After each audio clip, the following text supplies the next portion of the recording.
Assalamualaikum warahmatullahi wabarakatuh. Kembali lagi kawan di Legenda Catur Dunia.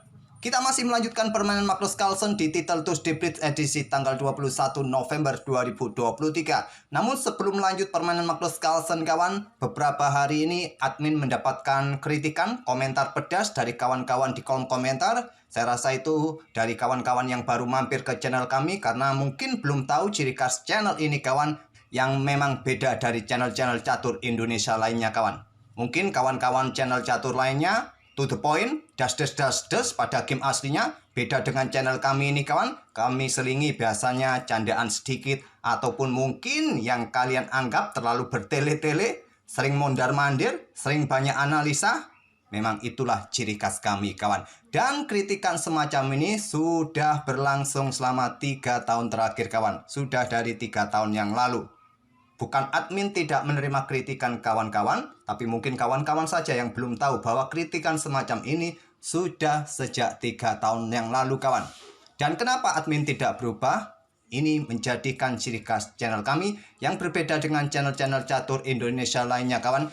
Ibarat kalau kalian ke pasar, kalau di pasar hanya jualan sayur saja, kemana kalian mau cari daging kawan? Kalau di pasar jualan daging, kemana kalian cari sayur? Jadi menurut admin, kalau semakin banyak channel catur yang berbeda cara penyampaiannya kawan, khususnya channel catur Indonesia, tentu ini keuntungannya bagi penonton bisa memilih channel catur mana yang cocok dengan selera kawan-kawan. Dulu admin juga senang kawan melihat channel Matojelik. Mungkin kawan-kawan tahu Matojelik sekarang berubah menjadi Chess School. Cara penyampaian gamenya ya simple, langsung ke game, dash skakmat. Tapi lama-lama admin kok butuh penjelasan yang lain. Kemudian sering nonton punyanya Akad Motor kawan. Mungkin kalian juga tahu Akad Motor. Lama-lama ingin lebih melihat tontonan dari Hikaru Nakamura ataupun dari Gotham Chess kawan.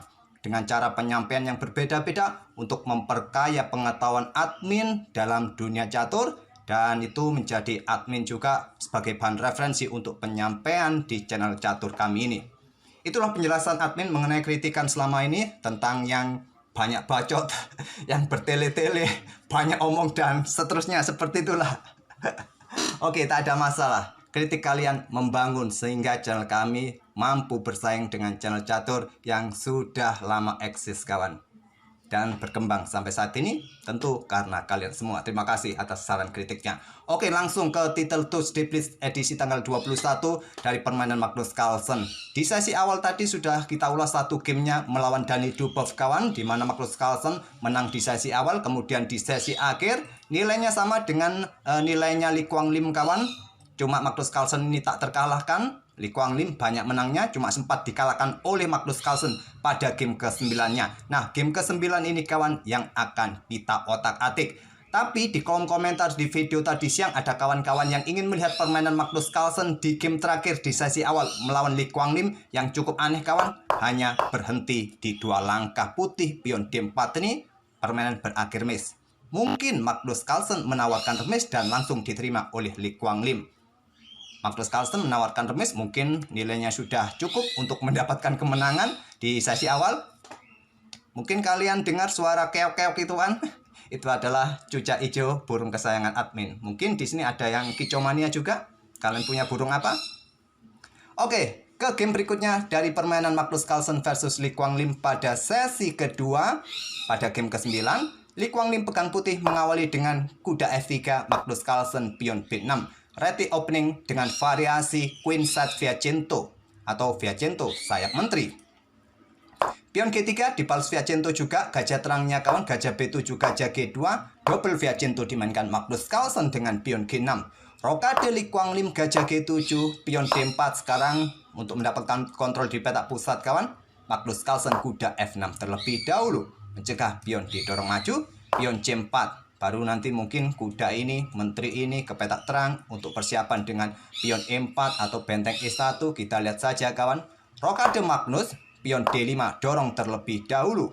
Magnus keluarkan kuda lewat petak A6, tidak mungkin lagi ke petak C6. Sudah ada pion yang cukup mengganggu di baris ke-6 ini kawan. Nah, baru sekarang Lee Kwang Lim kuda C3 untuk dukungan pionnya kawan. Karena diagonal ini sudah terblokade oleh pion D5. pion E4 siap dimainkan. Dihentikan oleh Magnus Carlsen dengan kuda C5. Tidak memberikan kesempatan pion E4 ini kawan. Di sini melanjutkan pengembangan gajah E3 siap caplok kuda, pion akan tetap dimainkan. Bagaimana jika usir kuda terlebih dahulu? Maka ada kuda E4 kawan. Coba lihat di sini. Nah, mungkin di sini respon putih adalah kuda C ambil kuda hitam E4. Yang lebih baik ambil langsung dengan kuda kawan. Kalau di sini gajah memilih benteng, maka pion ambil kuda dan hitam akan kalah jumlah perwira. Oke, kembali lagi ke langkah aslinya. Gajah E3 melanjutkan pengembangan, tak perlu terburu-buru untuk usir dengan pion B. Nah, sekarang pion E6 tantang Magnus, ditolak dengan langkah gajah D4, ternyata tidak caplok kuda. Kenapa tidak dicaplok saja kawan? Dan diambil balik oleh pion B. Nah, di sini kalian bisa melanjutkan dengan pion E4. Pion D6 mungkin akan dilanjutkan oleh Magnus, diikuti dengan pion E5-nya. Sama-sama akan mendapatkan ruang di area pertahanan masing-masing kawan. Permainan dirasa masih cukup seimbang juga. Tapi yang terkuat memang gajah ke petak D4, pilihan dari Li Kuang Lim ini kawan. Dan Magnus Carlsen membuka lajur E, pion E pukul, pion D5. Pion C ambil balik pion D5. Benteng E8 dan lanjut kuda manuver ke petak D2. Buka akses kawan bagi gajahnya untuk perkuat petak pusat D5. Pion A5 lanjut Magnus. Benteng E1 persiapan dukungan bagi pion E4 mungkin kawan. Nah, pion D6 lanjut Magnus untuk perkuat posisi kuda. Juga hentikan laju pion di sini kawan. Kontrol petak E5 juga dari ancaman pion didorong terus maju. Dan juga sediakan ruang bagi kuda jika ingin manuver ke depan. Pion A4 balas Li Kuang Lim, hentikan laju pion hitam di lajur A kawan agar tidak menjadi dukungan bagi kuda ke petak B3 ke depannya. Gajah A6 lanjut Magnus, serang pion di sini kawan agar kuda ini tidak macam-macam bisa pergi ataupun menteri. Nah, kalau kalian dorong pion ini kawan untuk segera didorong dan menghindari tekanan dari gajah ataupun benteng, ini akan memperlemah ruang petak D3 kawan. Karena ditinggal oleh pion, kuda bisa lompat ke petak D3, ancam pion, ancam benteng. Hitam akan diuntungkan. Memilih dengan langkah menteri C2 terlebih dahulu. Nah, di sini Carlsen caplok pion D5. Menantang pertukaran perwira. Terbuka diagonal gelap atau menawarkan kudanya di sini dengan tempo juga ancam benteng kawan. Di sini kawan, putih bisa memilih gajah pukul gajah terlebih dahulu. Tapi mungkin yang tidak disukai kuda B4 ancam menteri di sini. Nah, menteri bisa bergeser ke petak D1, raja ambil gajah G7 kawan. Itulah saran dari Stockfish. Memang idenya dari hitam adalah mengorbankan benteng. Hampir sama nanti permainannya kawan. Sama kalau kalian seperti ini, gajah langsung sikat kuda di petak D5 ancam benteng. Nah, gajah ambil gajah gelap di petak D4, gajah ambil benteng, ambil balik oleh menteri. Hampir sama dengan permainan aslinya, dua variasi yang saya tunjukkan ini. Li Kuang Lim memilih gajah sikat kuda C5 terlebih dahulu untuk menghindari diagonal gelap ini dan kontrol petak B4 dari ancaman manuver ke petak B4 kuda hitam. Kuda pukul kuda lanjut Magnus Carlsen, terbuka diagonal terang langsung kawan. Kemudian di sini diambil balik menggunakan pion B terlebih dahulu. Kemudian pion ambil gajah C5 kawan. Dan membuka lajur D untuk menteri. Kalau kalian pertahankan benteng ini, tentu gajah punya kesempatan lari. Maka putih jumlah atau unggul satu perwira penuh. Hitam rugi. Pion D ambil gajah C5. Gajah ambil benteng, ambil balik oleh menteri. Kemudian kuda manuver mundur ke F1.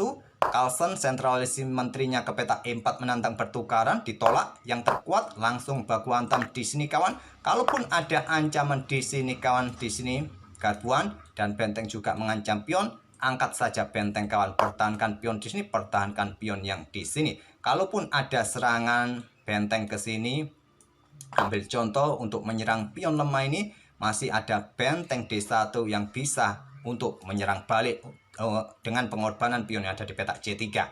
Kembali lagi ke langkah aslinya kawan. Jadi tantangan ditolak, memilih menteri ke petak B2, Carlsen menteri ke petak C4, menekan pion ini kawan, dan juga tetap menekan pion A4. Benteng A3, pertahankan pion sekaligus pion A4-nya, tidak bergerak ke petak C1, pion jatuh kawan oleh menteri. Nah, di sini pion H5 lanjut Magnus, dorong pion di sisi kanan. Kuda aktif ke E3 ancam menteri disikat oleh Carlsen kawan. Korban benteng lagi Magnus. Sekarang Magnus bermain dengan sepasang gajahnya saja melawan sepasang benteng. Secara kalkulasi sepasang benteng lebih kuat ketimbang sepasang gajah. Tapi coba lihat kawan, diagonal-diagonal bagi gajah-gajah ini sangat leluasa terbuka kawan. Bisa reposisi gajah terang ke sini dengan dukungan menteri, ancaman skak yang serius kawan di peta G2. Begitu juga gajah gelap bersama menteri menekan pion Disney kawan, membuat benteng tidak bisa ngapa-ngapain. Dia harus jaga pion ini kawan, jaga pion ini. Dia posisinya sekarang overload bersama menteri. Carlsen geser menteri ke peta E4. Geser gajah, ancaman skak mat atau sedang incar pion E3 langsung di sini. Ada benteng F1, siap blokade kalau ada ancaman di peta terang kawan. Carlsen ambil pion E3 skak terlebih dahulu, blokade dengan benteng F2. Gajah B7 mengikuti menteri nanti bersatu di diagonal terang, ancaman serius kawan, diantisipasi menteri C2 kontrol peta E4. Atau juga ada opsi seperti ini kawan, juga sama-sama menyerang kawan untuk ambil pion F7 tempo skak. Mungkin menteri ke C1 skak terlebih dahulu. Nah, di sini bisa diblokade dengan benteng, satu-satunya cara kawan, karena diagonal terang sudah dikuasai oleh gajah terang. Nah, menteri ke peta E3 skak kawan, ke sini lagi, raja bergeser menyerahkan pionnya dari peta F7. Nah, menteri ke C2 sekarang. Karena kenapa? Kalau ambil pion F7 langsung, maka benteng jatuh kawan skak. Benteng jatuh, putih akan kalah. Langsung memilih ke peta C2, kontrol peta E4. Pion C4, langkah cerdas dari Magnus. Hentikan laju pion agar pion ini menjadi lemah selamanya. Mendapatkan tekanan dari gajah gelap. Juga kontrol peta B3 dari aktivitas menteri yang mencoba menekan pion F7 bersama benteng. Menteri D1, gajah F8 reposisi serang benteng kawan. Ataupun nanti bergeser ke C5 menekan benteng di sini. Menteri bergerak ke D8 pin kawan. Nah, di sini dia meninggalkan bentengnya, blunder kawan.